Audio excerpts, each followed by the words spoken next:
Quand le péché affaiblit le sens moral, le pécheur ne discerne plus ses défauts et ne se rend pas compte de l'énormité du mal qu'il a commis, à moins qu'il ne se soumette à l'action du Saint-Esprit. Il demeure dans un aveuglement relatif au sujet de ses péchés.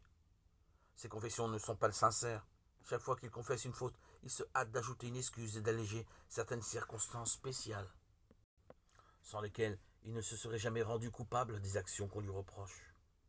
Après avoir mangé du fruit défendu, Adam et Ève furent saisis de honte et d'effroi.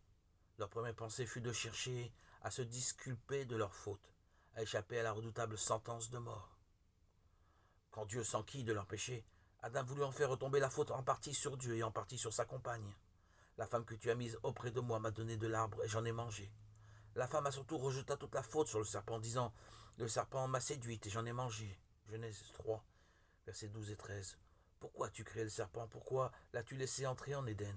Ces questions impliquées dont son excuse ne tendait qu'à faire retomber sur Dieu la responsabilité de leur chute. La tendance à excuser ses torts a pris naissance chez le père du mensonge et se manifeste chez tous les fils et toutes les filles d'Adam. Les confessions de ce genre ne sont pas inspirées par l'Esprit de Dieu et ne peuvent être agréées.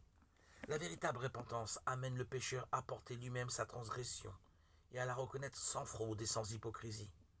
De même que le publicain n'osant pas même lever les yeux au ciel, il dira « Ô Dieu, sois apaisé envers moi, qui suis un pécheur. » Ceux qui reconnaissent leur culpabilité seront justifiés, car Jésus présentera les mérites de son sang en faveur des âmes repentantes.